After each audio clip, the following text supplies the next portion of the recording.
عزیز طلباء و طالبات، ناظرین کرام، خواتین و حضرات، میں ایک بار پھر حاضر ہوں آپ کی خدمت میں آموزش فارسی کی اس کلاس کے ساتھ، اور آپ کو خوش آمدید کہتا ہوں اپنی اور خانہ فرہنگ جمہوریہ اسلامی ایران لاہور کی طرف سے۔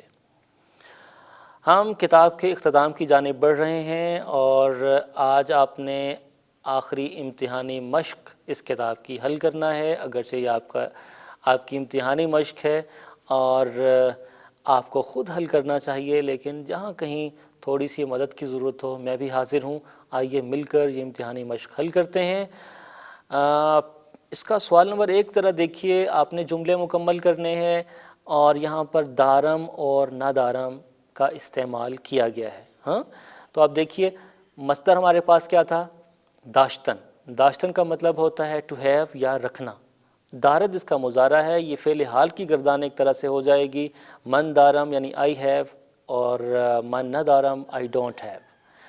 نیچے کچھ الفاظ بھی دیے گئے ہیں، یہ آپ کے بدن کے کچھ اعضاء ہیں، کچھ دوسرے لفظ بھی ہیں، مثلا لب یعنی ہونٹ، گوش یعنی کان، بینی یعنی ناک، زانو وہی گھٹنا ہے، دم جانوروں کی دم ہوتی ہے، نوک جانوروں کی چونچ ہوتی ہے، شانے کندھے کو کہہ لیتے ہیں، اور بال پر کو کہتے ہیں، جس کی وضاحت میں پچھلی کلاس میں کر چکا ہوں۔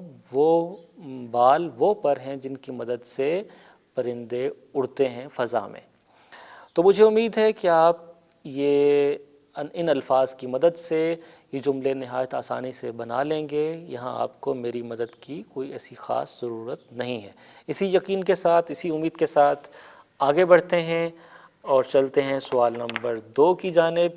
یہاں پر بھی کچھ الفاظ دیے گئے ہیں، اور یہ الفاظ بھی آپ کے لیے نامانوس نہیں ہیں، آپ ان سے آشنا ہیں، آپ ان کا مفہوم بھی جانتے ہیں، پھر بھی میں آپ کے لیے پڑھتا ہوں۔ آرنج، کوہنی، دندان، دانت، شانے، کندھا، چشم، آنکھ، انگشت، انگلی، پاؤں، نوک یا نوک یہ چونچ ہے کسی پرندے کی، اور دم آپ جانتے ہیں جانوروں کی دم ہوتی ہے۔ میرا خیال ہے یہ جملے بھی آپ اپنی پسند سے چھوٹے چھوٹے مختصر جملے بنائیے، اور یاد رکھیے کہ شروع میں آپ طویل جملے اور مشکل جملے، پیچیدہ جملے بنانے سے کچھ گریز کریں۔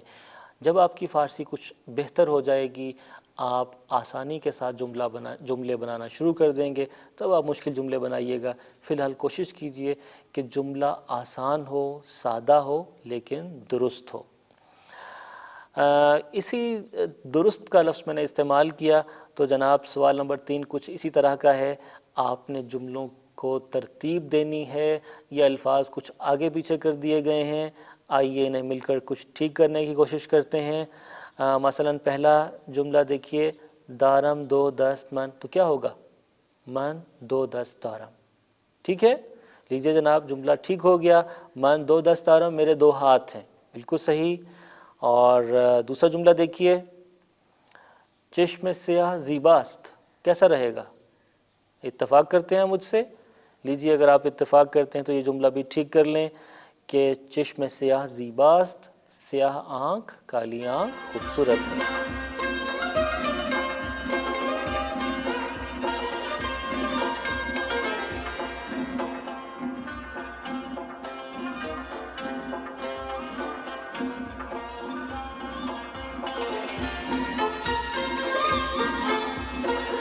دارد در دندان پرویز، پرویز درد دندان دارد، بالکل صحیح۔ پرویز کو دانت کا درد ہے، اگرچہ دانت کا درد بہت تکلیف دہ ہوتا ہے، میں خود اس درد سے گزر چکا ہوں اور جانتا ہوں، اس لیے خدا کرے یہ درد کسی کو نہ ہو، البتہ اگر ہو تو ڈاکٹر سے فوری رجوع کیا جائے۔ جملہ ہمارا کچھ یوں بنے گا کہ پرویز درد دندان دارد۔ اگلا جملہ ہے کہ است طوطی نوک نیز، نوک طوطی نیز است۔ یہ جملہ غالباً یہاں پر کچھ جملے میں غلطی رہ گئی ہے۔ اس جملے کو ہمیں یوں کہنا چاہیے تھا کہ نوک طوطی سبز است، نوک طوطی قرمز است. اگر نیز کی جگہ سبز یا سرخ کا لفظ لگا لیا جائے تو شاید یہ جملہ بہتر ہو جائے گا. میرا خیال ہے یہ جملہ ہم حذف ہی کر دیتے ہیں. اگلا جملہ ہے فیل کوچک دم دارد. فیل دم کوچک دارد. تو ہاتھی کی جو دم ہے کچھ چھوٹی ہوتی ہے اس کی جسامت کے اعتبار سے، اس لیے ہم کہہ سکتے ہیں کہ فیل دم کوچک دارد. شکست دندان بچے. دندان بچے شکست. جملہ آسان ہے، بچے کے دانت ٹوٹ گئے. اگلا جملہ ہے است بستے او لب. لب او بستہ است. اس کے لب بند ہیں. بالکل صحیح. اور اگلا جملہ ہے کبوتر نوک دارد. بالکل ٹھیک، جملہ بھی ہمارا ٹھیک ہو گیا.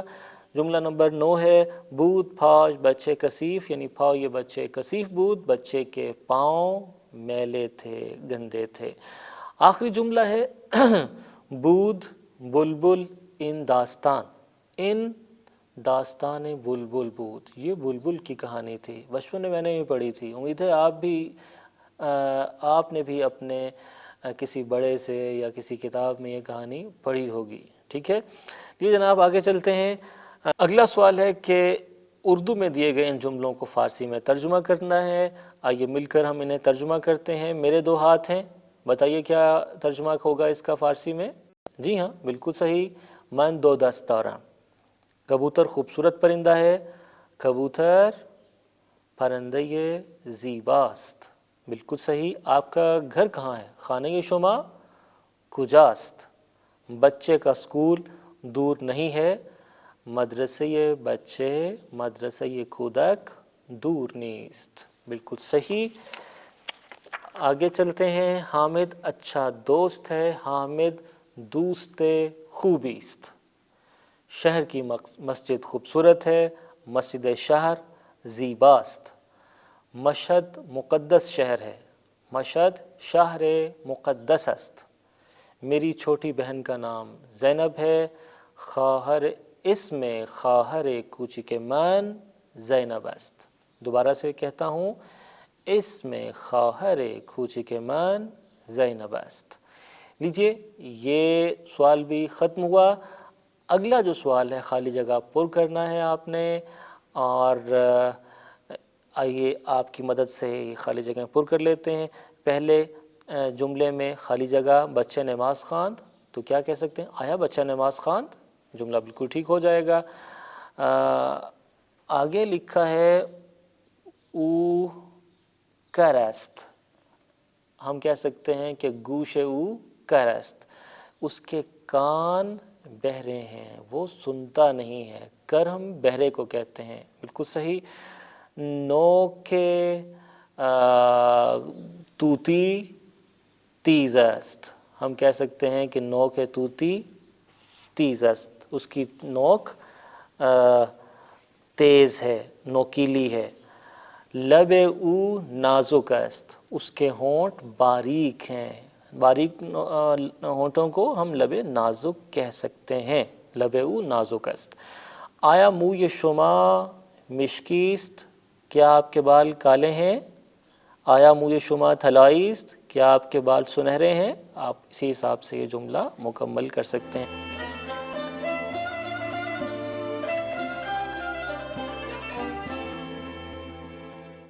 یہ جناب اس کے ساتھ ہی ہماری یہ مشق بھی ختم ہوتی ہے، یہ کلاس بھی ختم ہوا چاہتی ہے. لیکن اس کتاب میں اس سبق کے بعد، اس مشق کے بعد ایک گفتگو، ایک مکالمہ، ایک ڈائیلاگ دیا گیا ہے. بہتر ہے کہ ہم یہ کلاس ختم کرنے سے پہلے اسے بھی پڑھ لیں آپ کے ساتھ مل کر. آئیے میرا ساتھ دیجئے. یہ مکالمہ ہے، اس میں ایک ماں ہے، حمید ہے، فاطمہ ہے اور بابا ہے.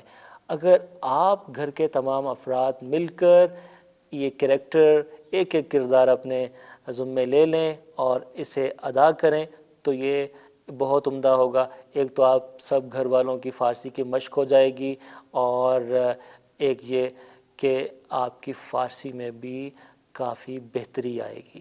میں آپ کے ساتھ ہوں. میں یہ جملے پڑھتا ہوں. صبح بخیر. یہ دیکھیں ہمارے یہاں گڈ مارننگ کہنے کا رواج پڑتا جا رہا ہے، لیکن صبح بخیر میں کتنی خوبصورتی، کتنی چاشنی، کتنی شیرینی ہے، ہم یہ لفظ کیوں استعمال نہیں کرتے؟ تو میں آپ سے کہتا ہوں صبح بخیر۔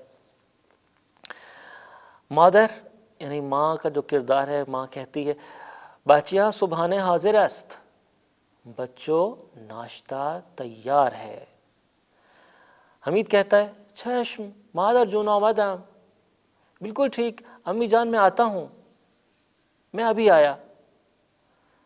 ماں کہتی ہیں زود باشید چائے ساتھ میشے، جلدی کرو چائے ٹھنڈی ہو جائے گی۔ فاطمہ بھی تیار ہو رہی ہے غالباً، وہ پوچھ رہی ہے مادر جون صبحانے چی داریم، امی جان ناشتے میں کیا ہے؟ تو جواب ملتا ہے تخم مرغ کھرے و نان تفتون، یعنی تخم مرغ انڈا ہے، کرے مکھن ہے، اور نان تافتون یعنی تافتانی نان، روٹی کی قسم ہے۔ ایران جائیں گے تو وہاں آپ کو یہ روٹی بھی مل جائے گی۔ ایران میں طرح طرح کی روٹیاں ہوتی ہیں، نان سنگک اور نان بربری بڑے مزے کے ہیں، آپ جائیے تو انہیں ضرور کھائیے گا اور پھر مجھے یاد کیجیے گا۔ اسی دوران بابا جان بھی آ گئے ہیں، وہ پوچھتے ہیں آیا پنیر نہ داریم، کیا پنیر نہیں ہے؟ لگتا ہے بابا جان کو پنیر زیادہ پسند ہے، اسی لیے پنیر کا پوچھ رہے ہیں۔ تو ماں کہتی ہے چھرا پنیر ہم ہست، چھرا یعنی کیوں نہیں، وائی ناٹ، پنیر ہم ہست، پنیر بھی ہے۔ فاطمہ کہتی ہے من نان سنگک دوست دارم، مجھے نان سنگک پسند ہے۔ لیجیے میں نے ابھی نام لیا تھا نان سنگک کا، اور فاطمہ میری ہم خیال نکلی ہے، وہ کہتی ہے کہ مجھے نان سنگک اچھا لگتا ہے۔ لیجیے ماں کہتی ہے نان وائی نان سنگک نہ داشت، آج نان بائی کے پاس نان سنگک نہیں تھا، آج تو پھر نان تافتان پر ہی گزارا کرنا پڑے گا۔ جی ہاں، تو پھر ماں کچھ نصیحت کرتی ہے، کچھ کہتی ہے فاطمہ سے کہ نان تافتون ہم خوش مزہ است، نان تافتان بھی مزے کا ہے، خوش مزہ ہے، ذائقے والا ہے، اسے ذرا کھا کر دیکھ لو، یہ بھی ٹھیک ہے جناب، ماں کی بات غلط نہیں ہے۔ تو حمید کہتا ہے بابا جان لطفاً قائم بدہید، یہ شاید اب ڈائننگ ٹیبل پر ہیں، کھانا کھانے کی میز پر ہیں۔ تو حمید اپنے والد صاحب سے کہتا ہے بابا جان لطفاً یعنی ازراہ کرم قند بدہید چینی دیجئے، چائے من تلخ است، میری چائے کڑوی ہے۔ تو والد صاحب فرماتے ہیں بے فرمائید، یعنی یہ لیجئے۔ یہ بے فرمائید بھی بڑا مزے کا جملہ ہے، آپ اسے جہاں چاہیں استعمال کر لیں۔ فارسی سیکھتے ہوئے، فارسی بولتے ہوئے سب سے زیادہ جو الفاظ استعمال ہوتے ہیں ان میں سے ایک کیا ہے؟ بے فرمائید۔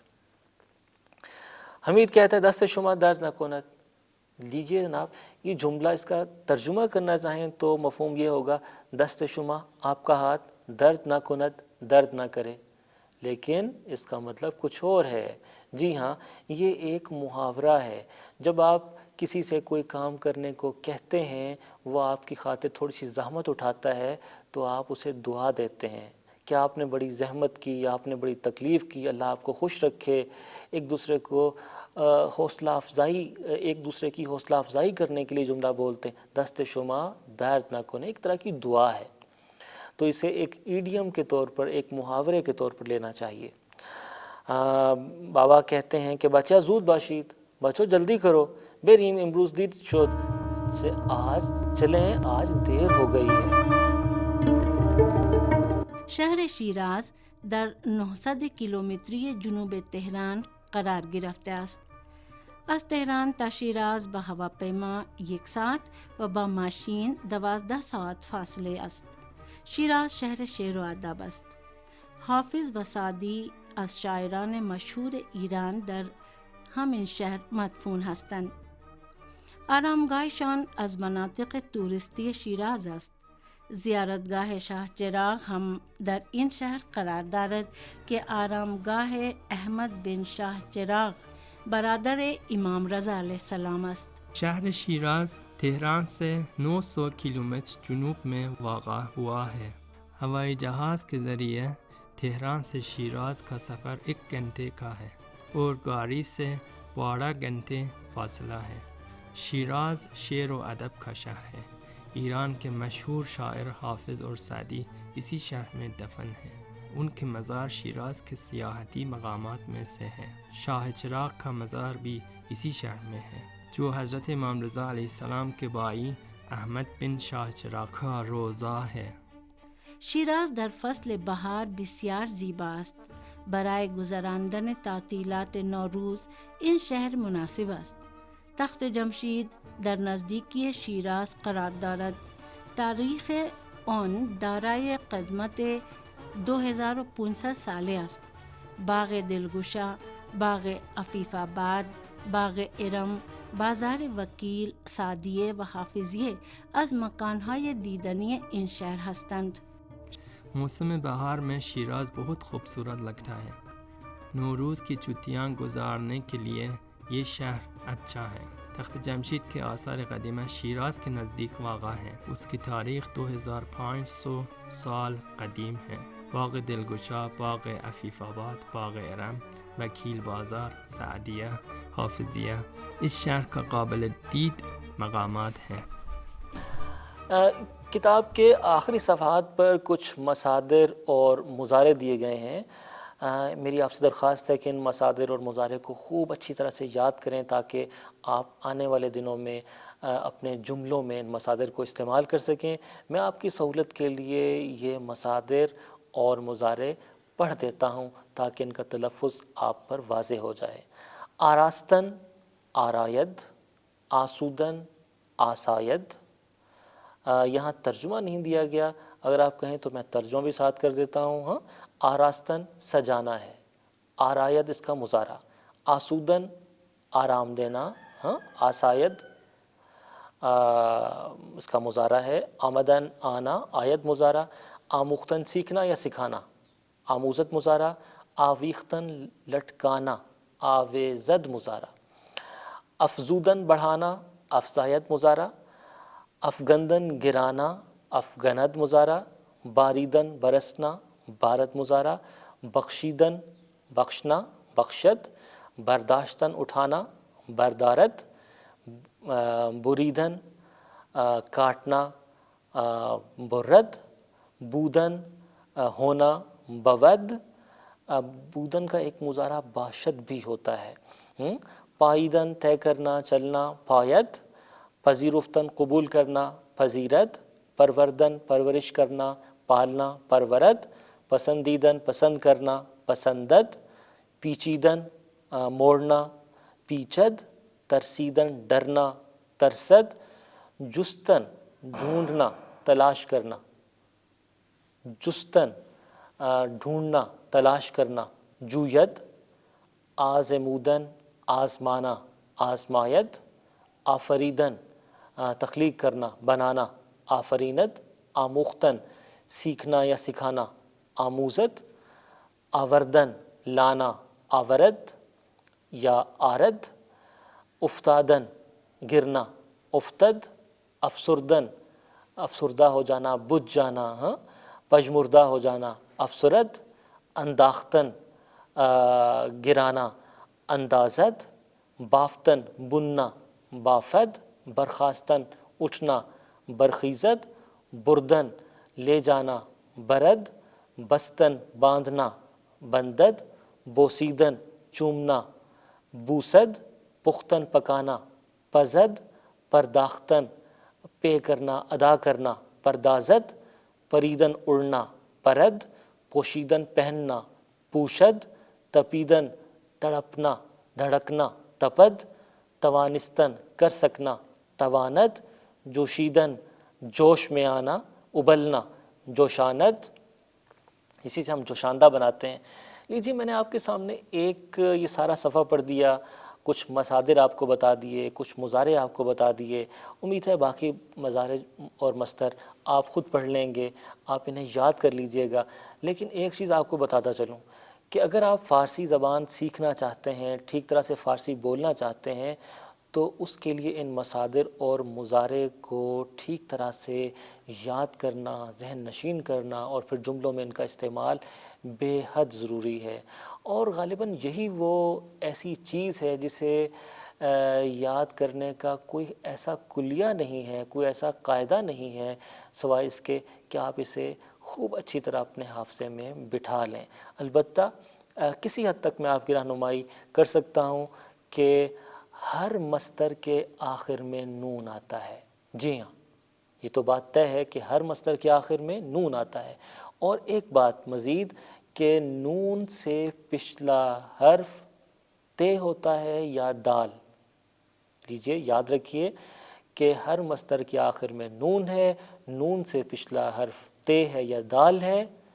تیسرا نقطہ مصدر یاد کرنے کے لیے یہ کہ یہ تے یا دال مفتوح ہیں، یعنی ان پر زبر آتی ہے۔ ہاں، تو ہر مصدر فارسی کا جو بھی آپ سیکھیں گے، یاد کریں گے، آپ نے یاد رکھنا ہے کہ ہر مصدر کے آخر میں تن یا دن آتا ہے۔ ہاں، البتہ بعض چیزیں استثناء ہیں، جیسے گردن یہ مصدر نہیں ہے۔ ہاں، اسی طرح سے مضارع کی بھی آپ کو پہچان بتاتا چلوں، مضارع بھی کسی خاص کلیے کے تحت نہیں بنتا۔ میں آپ کے سامنے وضاحت نہیں کر سکتا کہ رفتن کا مضارع رود اور گفتن کا گویت کیوں ہے، چونکہ اس کا کوئی اصول نہیں ہے۔ البتہ نشانی یا علامت بہرحال موجود ہے، یعنی ہر مضارع کے آخر میں دال آتا ہے اور دال سے پچھلا حرف مفتوح ہوتا ہے، یعنی اس پر زبر آتا ہے۔ آپ یہ کلیہ اگر یاد رکھ لیں تو امید ہے کہ آپ کو مصدر اور مضارع یاد کرنے میں، حفظ کرنے میں، یادداشت میں کچھ زیادہ مشکل پیش نہیں آئے گی۔ میں اسی جملے کے ساتھ، اپنے انہی الفاظ کے ساتھ، اس دعا کے ساتھ کہ آپ فارسی جلد از جلد سیکھ سکیں اور اس طرح سے اپنی اردو کو بہتر بنا سکیں، آپ سے اجازت چاہتا ہوں۔ اگلی کلاس میں ایک بار پھر ملیں گے انشاءاللہ، تب تک کے لیے خدا حافظ۔